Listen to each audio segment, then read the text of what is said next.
Throw him out the service exit. Sir, I have a reservation. A reservation. Brandon Lee laughed loud in the middle of the Grand Pinnacle lobby. You rolled in off the street in that thing. Look at those wheels. Look at that shirt. He snatched the handwritten slip from William's hand and tore it in half. The two pieces landed on William's faded denim lap like confetti. People like you don't eat here. They don't breathe here. Brandon kicked the brake off the wheelchair. The chair lurched backward. The cold metal handles knocked into the marble pillar behind William with a crack that echoed through the entire lobby. 19 dinner guests went completely still. Not one of them spoke. William reached into his pocket, slow, without looking down. He pulled out a thick, solid black key card and set it on the velvet rope between them. Your name and ID number, he said quietly, for my records. Wrong move. He just threw away the man who owns the building. Let's get into it. The rusted wheels of the wheelchair turned slow against the marble. William rolled forward alone, his faded cotton shirt catching the gold light of the chandelier above him. The Grand Pinnacle's lobby smelled of fresh lilies and old money. He had walked through buildings like this before, but never in this chair and never unseen. Tonight, he wanted unseen. He wanted to watch his restaurant breathe without his name attached to it. Near the velvet rope, a man stood with his back straight and his chin lifted. Brandon. Tall, polished, his black hair combed with the same precision as his Italian suit. A gold name tag caught the light on his chest, bright, sharp, deliberate. He noticed the wheelchair before he noticed the man inside it. His mouth curled. We're at capacity, Brandon said, not moving from his post. He did not look down. He looked past William as if a body in a chair occupied less space in his vision than the rug beneath it. William said nothing. He guided the wheels forward slow, patient, until the front casters met the edge of the Persian rug, the one Brandon guarded like a relic. The rug was deep red, dense, perfect. The wheels squeaked against it, a small sound, but it carried in the quiet lobby and several heads turned. Brandon's jaw tightened.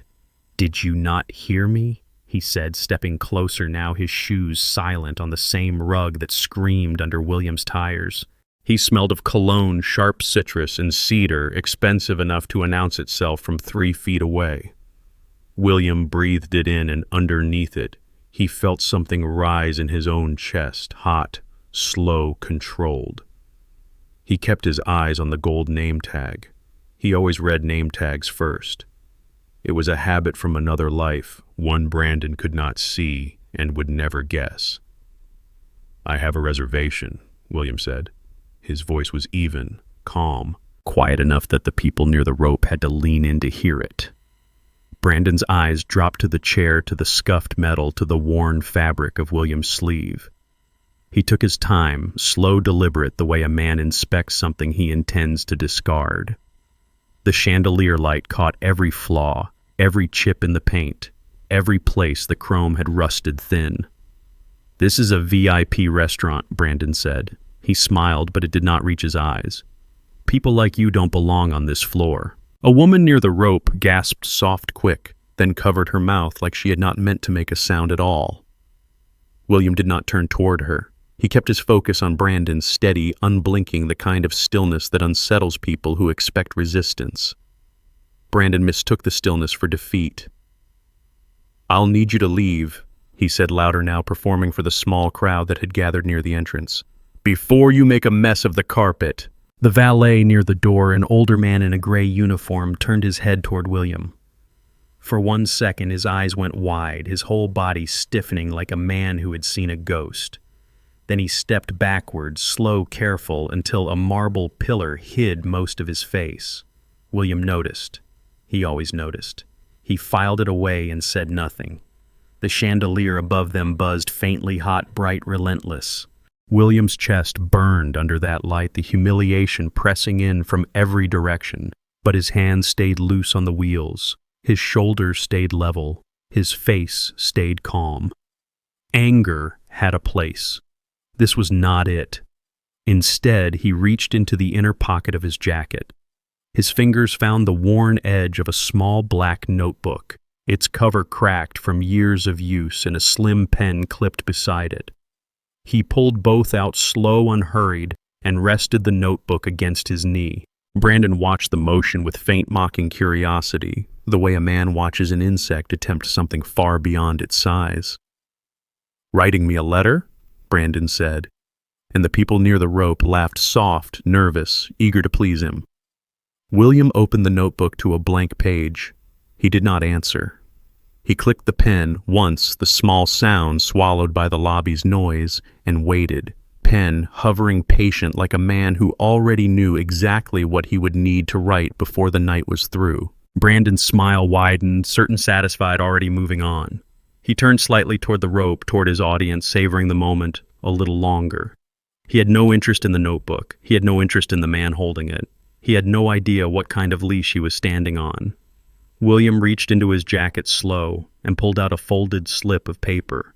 The reservation written by hand, the ink slightly smudged from the rain outside. He held it out toward Brandon, his arm steady, his face calm. Brandon snatched it from his fingers before he could finish offering it. "Let's see what we have here," Brandon said, unfolding the paper with theatrical care, holding it up so the small crowd near the rope could watch. He scanned the handwriting, the cheap line paper, the careful block letters William had used to write his own name and a time. He laughed short, sharp, contemptuous. "You wrote this yourself," Brandon said. "On notebook paper." He turned it toward the woman with the diamond bracelet standing nearby, inviting her into the joke. She did not laugh. Her eyes stayed fixed on William, uncertain, watchful. Brandon's grip tightened on the slip. He looked back at William, savoring the silence, then tore the paper in half, slow, deliberate, making sure the rip was loud enough to carry. He tore it again, and again. Small pieces now fluttering from his manicured fingers like confetti at a funeral. He let them fall. The pieces drifted down, landing across William's lap, scattering over his faded denim jeans, catching in the folds of the worn fabric. Behind Brandon, the marble floor gleamed, polished, spotless, untouched by the violence of the moment. William looked down at the torn paper resting against his legs. He did not move to brush it away. The lobby had gone quiet, the kind of quiet that presses against the eardrums that makes a person aware of their own heartbeat. Somewhere near the entrance, a glass clinked against another glass. It sounded too loud, too sharp, like a small alarm in a room full of held breath. William's stomach twisted, helpless hot simmering, not from fear, from the effort of staying still. "Now," Brandon said, crouching slightly, bringing his face level with William's for the first time, "give me your name. I want it on file. I want every front desk in this hotel to know exactly who you are, so this never happens again." He smiled when he said it, certain smug, already imagining the satisfaction of seeing William's name on a blacklist by morning. William held his gaze unblinking, patient. "You'll have it," he said. "But first I want yours." Brandon blinked, caught off guard for half a second before his composure snapped back into place. He straightened, tugged at his cuffs, and tapped 2 fingers against the gold tag on his chest, proud, performative, like a man unveiling a trophy. "Brandon Lee," he said. "ID 001. Memorize it. Report me to the owner if you'd like. I'm sure he'll be thrilled to hear from a man who can't even afford real paper." The crowd near the rope let out a ripple of laughter, nervous, encouraged by his confidence. Brandon turned slightly, basking in it, his shoulders loose, his chin lifted higher than before. William reached for his notebook again. He flipped to the page, already marked with his pen, and beneath a single line he had written earlier that evening, he added 4 words in small, careful handwriting. "Brandon Lee, ID 001. He underlined it once. A faint smile touched the corner of William's mouth, so brief that only the woman with the bracelet seemed to catch it. She frowned confused, watching William's calm the way a person watches a still lake right before a storm crosses it. Brandon noticed none of it. He was too busy collecting compliments from the rope line, too busy enjoying the warmth of being admired to notice the quiet machinery turning a few feet away from him. "Why are you still writing?" Brandon said, glancing back, irritation flickering across his face now that the laughter had faded. Are you taking notes for your little diary? Something like that, William said. His tone gave away nothing. No anger, no threat. Just the same even calm he had carried since the moment the wheels first squeaked against the rug. Brandon studied him for a second, uncertain, before deciding the stillness meant nothing at all. He turned his attention back to the rope, smoothing his jacket, satisfied with the show he had put on. Around him, the torn fragments of William's reservation slip lay scattered across the marble and across denim's small white pieces, catching the chandelier light like fallen snow. William closed the notebook. He slid it back into his pocket, slow, deliberate, the same way he had pulled it out. Whatever Brandon thought he had won in that moment, whatever victory he believed he was holding, it meant nothing next to the 4 words now sitting safely in William's pocket. Brandon thought he had just put a beggar in his place. He had no idea he had just written his own name into evidence. A woman stepped forward from the edge of the crowd, her heels striking the marble with quiet authority. Diamonds caught the light along her wrist, a tennis bracelet, delicate, expensive, swinging gently as she moved. Emily. She had watched the entire exchange from a few feet away, her expression tightening with every second that passed.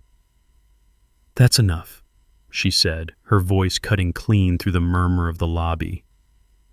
Brandon turned, surprised, his composure flickering for the first time that night. Emily did not wait for his response. She crouched slightly toward William, her bracelet flashing as she extended a hand toward the back of his chair. "Come sit with me," she said. "You shouldn't be out here in this." Brandon's face hardened. "Emily," he said, his voice low, warning, "step back. You don't know who you're associating with." "I know exactly who I'm associating with," she said. "A man you just humiliated for no reason." The words landed hard, sharp, public. A few heads turned toward Brandon, now waiting, watching to see how he would respond to being challenged in front of his own audience. His jaw worked once, twice, before he forced his expression back into something smoother, more controlled. "If you bring him to your table," Brandon said, "I'll have your membership reviewed. The board doesn't take kindly to elite members lowering the standards of this restaurant." Emily's hand paused in midair. For a moment she looked at William, uncertain, the threat settling over her like a weight she had not expected to carry tonight. William watched her face carefully. He said nothing. He let her decide. She straightened, slow, deliberate, her chin lifting the same way Brandon's had lifted earlier. "Do it," she said. "Review whatever you want." Brandon's nostrils flared, his calm slipping further now that his threat had failed to land the way he intended. He looked from Emily to William, searching for some way to reclaim the moment, some way to remind the lobby exactly who controlled the room. His eyes dropped to the wheelchair's brake. He moved faster than William expected, his polished shoe striking the small lever at the base of the chair. The brake released with a sharp click and the chair lurched backward, sudden violent rolling over the uneven seam where the marble met the rug. William's hands shot toward the wheels, gripping his knuckles white against the cold metal. Cold adrenaline rushed through his paralyzed legs, useless, unmoving, while the rest of his body fought to regain control. The chair rocked, tilted, then steadied as his arms finally caught the momentum. Gasps rippled through the crowd. "Brandon," Emily said, horrified, stepping toward him. Now her bracelet catching the light as she reached out to block his hand from coming anywhere near the chair again. "What is wrong with you?" "I didn't touch him," Brandon said, stepping back, smoothing his jacket as if the motion alone could smooth away what he had just done. "The brake malfunctioned. These old chairs aren't built for hotels like this." No one believed him. Several guests exchanged glances, uneasy, but none of them spoke. The fear of Brandon's reached his connections. His temper kept their mouths shut, even as their eyes betrayed them. William steadied his breathing slow, controlled his heartbeat finally settling beneath his ribs. He reached into his pocket, not for the notebook this time, but for something smaller, harder, colder against his fingers. A thick black keycard, solid, unmarked, the edges worn smooth from years in his pocket. He didn't pull it out, not yet. He simply held it, gripping the edge, feeling its weight settle his nerves the way some men find comfort in a cigarette or a rosary. Whatever Brandon believed he was proving with that break, with that shove, with that performance for the crowd, it was nothing compared to what sat quietly in William's palm. Emily knelt beside him now, ignoring the stares, ignoring the murmurs spreading through the lobby like static. "Are you hurt?" she asked, her voice softer now, stripped of the authority she had used against Brandon moments earlier. "I'm fine," William said. He meant it. The chair had rocked, not fallen. His pride had taken the harder hit, though, even that he kept buried beneath the same calm expression he had worn since the moment Brandon first called him an eyesore. The crowd watched in silence, waiting uncertain whether the disabled man in the wheelchair would finally break under the weight of it all. They expected tears. They expected pleading. They expected him to roll away into the rain without another word. None of them noticed the storm gathering just beneath his stillness. Absolutely not. He tore up a disabled man's reservation and kicked the brake off his wheelchair just to show off his power. If that were me, I would have lost my mind the moment the paper ripped. Imagine sitting in that chair, unable to stand up for yourself, surrounded by people who just watch you get abused. The audacity is real. Brandon lifted 2 fingers, sharp, precise, and the security guards near the entrance moved at once. Their boots struck the marble in unison, heavy, synchronized the sound rolling through the lobby like a drumbeat. William felt it first in the floor, then in the metal frame of his chair, then in his own chest. They circled him, slow, deliberate, forming a wall of dark fabric and broad shoulders. Emily reached toward him again, but one of the guards stepped sideways, blocking her hand before it could close around the back of his chair. "Step away, ma'am," the guard said. Emily's face flushed, furious, helpless. "You can't do this," she said, looking past the guard toward Brandon, who stood several feet back now, untouched, composed, enjoying the distance he had placed between himself and the mess he had created. "I can do whatever maintains the standard of this hotel," Brandon said. He raised his voice, addressing the wider lobby, now his tone shifting into something practiced, something performed for an audience he assumed would agree with him. "This is a VIP establishment. We have an aesthetic to maintain. Surely everyone here understands that." A few heads nodded, slow, uncertain, swayed by the confidence in his voice more than the truth of his words. The guards tightened their circle, their bodies forming a dark, suffocating wall around the frail metal frame of William's chair. He could no longer see Emily. He could no longer see the rope, the rug, or the chandelier above him. He could only see fabric shoulders' shadows. His chest tightened. The boots vibrated through the floor and up through the thin metal of his wheels, climbing into his spine, pressing against lungs that suddenly felt smaller than they had moments before. He breathed slow, controlled, refusing to let his face show what his body already knew. "People like him," Brandon continued, gesturing vaguely toward the wall of guards, toward the chair hidden somewhere within it, "create the wrong impression for our clientele. Surely you can all see that."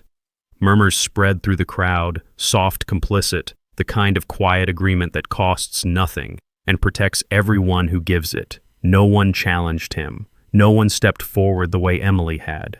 William reached into his pocket, his movements hidden now behind the wall of guards. His fingers found the worn casing of an old phone. The screen cracked along one corner, the buttons faded from years of use. He didn't look down. He didn't need to. He pressed one digit slow, deliberate, a number he had programmed into that phone long before tonight, long before Brandon, long before the rusted wheels had ever touched this lobby's floor. "Send." The message disappeared into the dark of his pocket, silent, invisible, already moving faster than anyone in that lobby could imagine. William's thumb stayed pressed against the screen for one more second, steady, certain, before he let the phone slip back into the fabric of his jacket. Brandon's voice rose louder now, drawing the lobby's attention fully toward himself.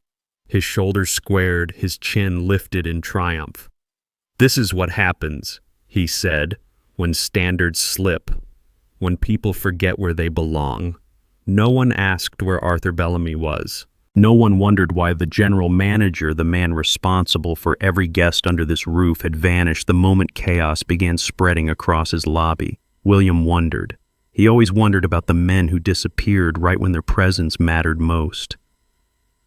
The guards shifted their stance, tightening further, their wall complete, now sealed, impenetrable.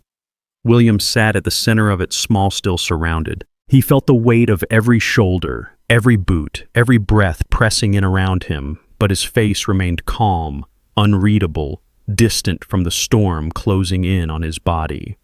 Brandon smiled at the edge of the circle, satisfied, certain that the silence meant surrender.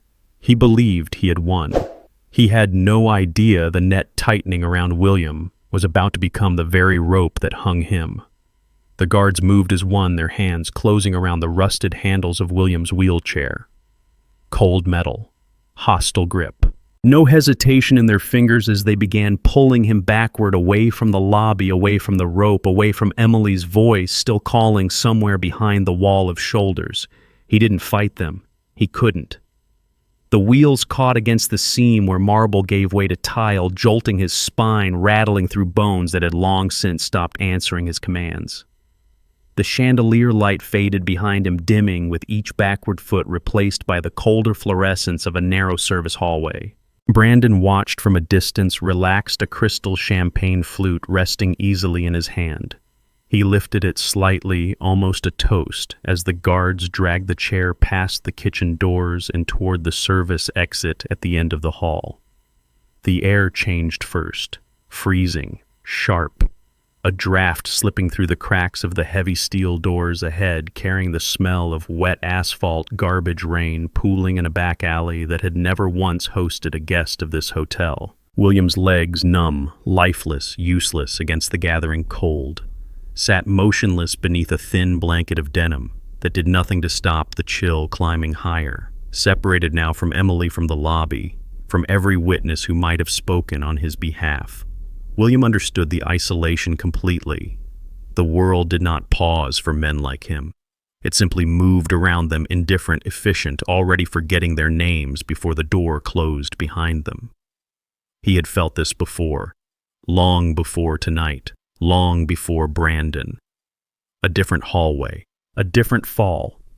The same cold creeping into legs that no longer obeyed him.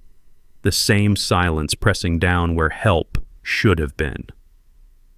The guard's boots slowed near the threshold, rain visible now through the gap beneath the door, gray relentless, waiting to swallow him the same way it had waited at the very beginning of this night. One guard adjusted his grip on the handles, preparing for the final push that would send William rolling out into the storm. His thumb moved first. Beneath the fabric of his jacket, hidden from every eye in that hallway, his fingers found the phone again. He didn't need to look. He didn't need to think. He pressed down, firm, certain, completing what he had already begun minutes earlier in the lobby. Send received, somewhere, by someone. The guards pulled the heavy steel door open, and the storm rushed in, loud, immediate, soaking the tile at William's feet. He braced for the cold. He braced for the mud. He braced for the particular humiliation of being discarded into weather that did not care whether a man could walk or not. Then far beyond the alley, beyond the rain, a siren rose, faint at first, then closer, sharp, frantic, slicing through the storm with an urgency that made even the guards hesitate, their grip loosening by a fraction, their eyes flicking toward each other in confusion. William did not turn his head. He sat still, soaked at the edges, paralyzed, trapped completely at the mercy of men twice his size and none of his patience. And yet something in his stillness had shifted. Something steadier than fear had settled into his shoulders. He was not hoping anymore. He was waiting. The guard's hesitation stretched 1 second, 2, neither of them willing to be the one who finally shoved him through the doorway while that siren grew louder behind them. Somewhere inside that pause, something had already changed, though none of them could yet name what it was. He could not stand. He could not run. He could not lift a single hand against the men holding him in place. But true power had never needed legs. It only needed time. Footsteps thundered down the hallway, fast, frantic, echoing against tile that had grown quiet around William's chair. A man burst through the kitchen doors. His silk tie loosened his face, pale sweat darkening the collar of his pressed shirt. Arthur Bellamy. "Stop!" he shouted, his voice cracking. "Stop right now!" The guards froze. Arthur shoved past them, his expensive tie dragging through the dust collecting near the threshold, his knees hitting the hard floor without hesitation. He bowed his head low, lower than William had ever seen a man bow lower than the scuffed, dirty tires of his own wheelchair. "Chairman William," Arthur said, his voice shaking, "forgive us, forgive me." The hallway went silent, not quiet, silent. The kind of silence that swallows sound whole that makes a held breath feel like thunder. Brandon's champagne flute slipped slightly in his grip, his fingers suddenly unsteady around the crystal stem. "Chairman." Brandon repeated the word foreign in his own mouth. He looked at William, really looked for the first time all evening. The faded shirt, the worn denim, the rusted wheels. None of it had changed. Yet everything about it now felt different, heavier, impossible to dismiss the way he had dismissed it an hour earlier. William did not raise his voice. He never had. "Arthur," he said, calm, measured each word, landing with more weight than anything Brandon had shouted all night. "Stand up." Arthur rose slow, trembling, his eyes darting between William and Brandon like a man watching two forces collide in real time. The guards who had dragged William's chair toward the storm now stood frozen, their hands no longer touching the handles, their training offering no script for a moment like this. Brandon's breathing turned ragged. His blood ran cold, draining the color from his face one shade at a time. He took a step back, his polished shoes scuffing against the tile, his earlier confidence collapsing into something small, uncertain, desperate to find solid ground again. "This is a misunderstanding," Brandon said, his voice thinner now, stripped of its earlier command. "I didn't know. How could I have known?" William turned his chair slow, deliberate, until he faced Brandon fully. "You didn't ask," he said. 3 words, nothing more. Yet they landed harder than every insult Brandon had thrown across that lobby in the past hour. He had torn paper, kicked brakes, surrounded a man with guards, and never once asked the only question that mattered.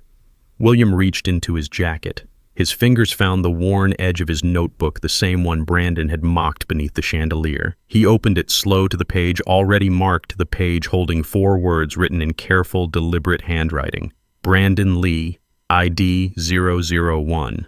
"You gave me your name yourself," William said. "Your ID number, too. You were so proud of it." Brandon's mouth opened, then closed. He remembered now, the memory rising fast and unwelcome, his own voice echoing back at him from an hour earlier. "Memorize it. Report me to the owner if you'd like." He had said it with pride, certain no consequence could ever reach him inside these walls. Arthur stepped closer, his hands clasped, his eyes fixed on the notebook like it held a verdict already written. "Sir," Arthur said, "what would you like done?" William closed the notebook. The hallway felt smaller now, tighter, every guard, every witness, every flicker of fluorescent light pressing in around the single point where Brandon stood exposed. Finally understanding the floor beneath his feet had never belonged to him at all. Emily appeared at the edge of the hallway, breathless, having pushed past the kitchen staff to reach this moment. Her eyes moved from William to Brandon, then back again, taking in the bowed manager, the frozen guards, the silence thick enough to choke on. She said nothing. She didn't need to. Her presence alone, steady witnessing, anchored the moment the same way it had anchored William's resolve the instant Brandon first kicked the brake from his chair. Brandon's gaze dropped to the rusted wheels, the faded denim, the worn shirt sleeve. None of it had changed since the lobby. Yet his own reflection in it had shattered completely, the arrogant certainty replaced by something hollow, something afraid. "Please," he said, the word barely audible now. "I can fix this." William looked at him, calm, unblinking, the same stillness he had carried since the moment the wheels first squeaked against the Persian rug. "You already did," he said. "Everything I needed." William reached into his jacket one final time, his fingers closing around a thick black key card, its edges worn smooth, its surface unmarked by any logo or label. He held it out toward Arthur, steady, unhurried. "Master Terminal," William said. "Now." Arthur took the card with both hands, careful, reverent, the way a man handles something that could end his career with a single wrong motion. He turned toward the small terminal mounted near the service entrance, his fingers trembling slightly as he slid the card into place. The screen blinked awake, soft blue, indifferent to the chaos unfolding around it. William opened his notebook again, the same battered cover, the same worn pages. He held it toward Arthur, open to the line written hours earlier beneath the chandelier's light. "Input this," William said. "Brandon Lee, ID 001. Arthur typed the name slowly, each letter deliberate, each keystroke echoing faintly against the tile. Brandon watched from a few feet away, his shoulders sunken, now his silk suit, no longer carrying the weight it once had beneath the lobby's lights. "Termination," William said. "Effective immediately." Arthur's fingers hesitated over the screen. "And," William continued, "a permanent ban. Every hotel under this network, every city." His name flagged at every front desk from here to the coast. Brandon's breath caught. "You can't," he said, his voice cracking, now stripped of every ounce of command it once carried in that lobby. 12 years. I gave this company 12 years. "You gave this company exactly what you showed me tonight," William said. His voice stayed even calm, the same stillness that had carried him through every insult, every torn page, every cold draft from the service doors. "I simply made sure everyone else could see it too." Arthur pressed the final key. The terminal blinked once, confirming final irreversible. William turned toward the two guards still standing near the hallway's edge, the same men who had gripped his rusted handles less than 10 minutes earlier. They straightened, instantly awaiting instruction, their earlier confidence replaced by something closer to fear. "Escort him out," William said. "Service exit, same one you were taking me through." The guards moved without hesitation, now closing in around Brandon the way they had once closed in around William. One of them reached for the gold name tag still pinned to Brandon's chest and ripped it free, fast, violent, leaving a small, jagged tear in the silk lapel beneath it. Brandon staggered backward.